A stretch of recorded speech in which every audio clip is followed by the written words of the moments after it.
Why do we spend our lives chasing money we'll never even use? Why do we waste years trying to impress people we don't actually like?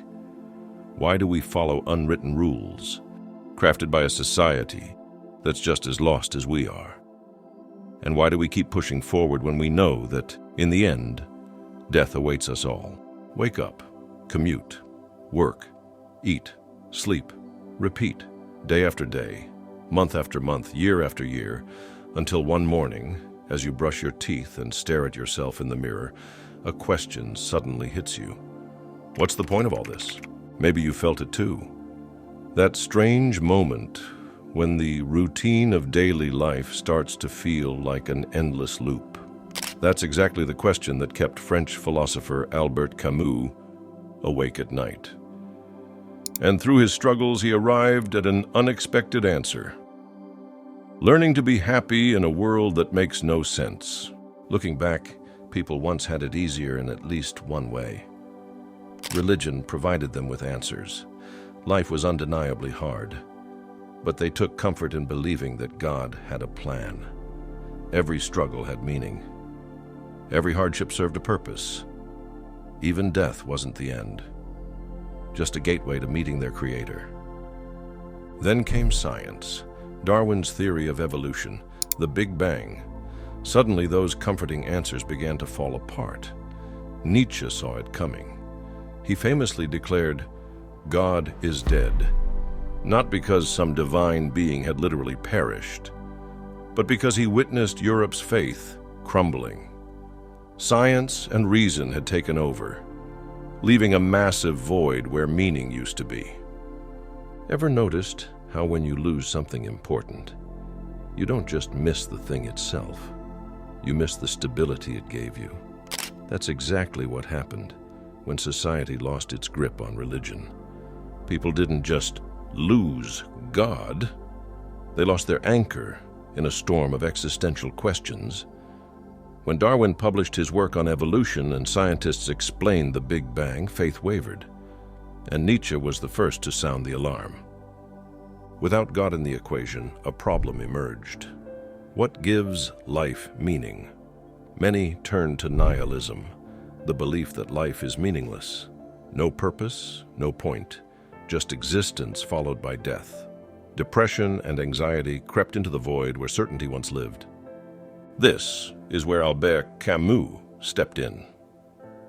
He looked at this mess and posed a different question. What if meaninglessness isn't our enemy? What if it's actually the key to real happiness? Camus recognized something that few others did. He saw that we are stuck between two opposing forces. On one hand, we have an innate need to find meaning in everything. On the other, we exist in a universe that remains indifferent, no matter how desperately we seek answers. He called this clash the absurd. Think of it like trying to have a conversation with someone who never responds. You keep asking questions, hoping for an answer, while the universe simply continues doing its thing, utterly indifferent to your existence. Frustrating? Sure. But is it the end of happiness? Not according to Camus. He found joy in this seemingly hopeless situation, using a simple Greek myth to explain his insight. And once you understand it, you'll never see life the same way again. Remember Sisyphus? The man who angered the gods and received one of the harshest punishments imaginable?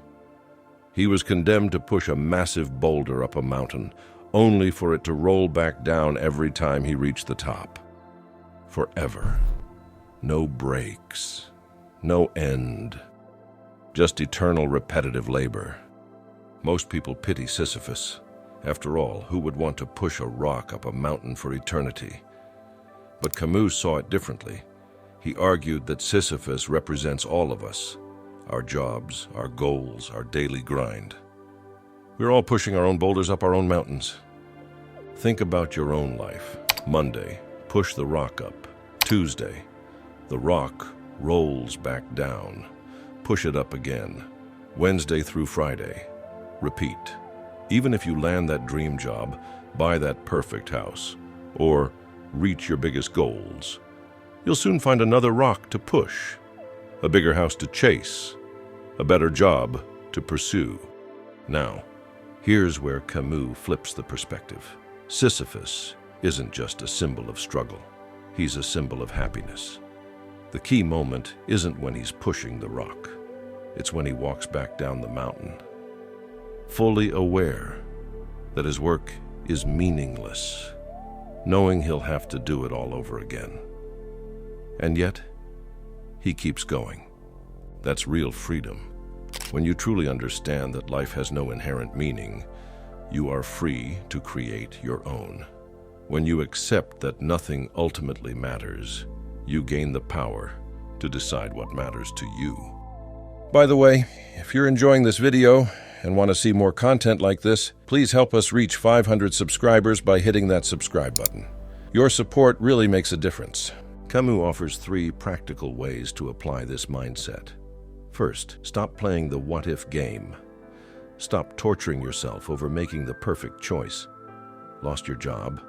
Who cares? Another opportunity will come. Failed at a project? So what? The universe doesn't keep score. Second, live in defiance. Every time you choose happiness despite knowing life is absurd, you're rebelling against fate. You're saying, life makes no sense, and I'm going to enjoy it anyway. And third, embrace the why not attitude. Want to start a business? Why not? Afraid to ask someone out? Why not? When nothing matters, everything becomes possible. You might think accepting life's meaninglessness would lead to despair. But Camus argued the opposite. Once you stop searching for some grand cosmic purpose, you start noticing the small joys around you. A morning cup of coffee, laughing with friends, feeling the warmth of the sun on your face. Life becomes simpler when you let go of society's arbitrary rules. Losing a job isn't a tragedy. It's just an event. Making less money than your peers isn't failure. It's just a number. Aging isn't something to fear.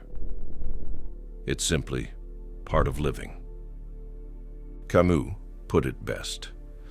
You will never be happy if you continue to search for what happiness consists of. He's urging us to stop overthinking and start living. Look at social media. Everyone posts their achievements, vacations, and perfect lives. You know what Camus would say? Who cares? He'd probably laugh at how seriously we take these things. Your follower count, your likes, your status. They're just rocks you choose to push up mountains. True power lies in looking at all these pressures and simply saying, so what? Didn't get that promotion? So what? Your startup failed? So what? Someone criticized your choices? So what? Each so what is an act of rebellion. Every time you choose happiness despite life's absurdity, you win, not against anyone else, but against meaninglessness itself. Many misunderstand Camus. They think accepting life's absurdity means giving up, living recklessly, or ignoring consequences. That's not it. Camus isn't telling us to stop caring. He's teaching us to care about the right things. Instead of fixating on what you can't control, like the universe's silence, the inevitability of death, or life's randomness, focus on what's real. What's now? What's in front of you? Some days you'll win. Some days the rock will roll back down. Keep pushing anyway. Find joy in the struggle itself. Make peace with life's constant ups and downs. You're not measured by how far you push the rock. You're measured by how you handle the pushing. Camus left us with one final, powerful message. One must imagine Sisyphus happy. Not because his task has meaning, not because he'll one day succeed, but because he keeps going despite it all. That is real strength, That is real freedom. Look at your life, your job, your relationships, your daily routines. They might seem meaningless in the grand scheme of things, and maybe they are, but you are free to fill them with whatever meaning you choose. Every morning you have two choices. Let life's meaninglessness crush you, or use it as your superpower. Let it free you to create, to love, to laugh, to live fully. Not because the universe demands it, but because you choose it. The universe doesn't owe you meaning, and you don't owe it meaning either. You are free to write your own story, push your own rock, and find your own joy, even in a world that makes no sense. And maybe, just maybe, that's the biggest plot twist of all.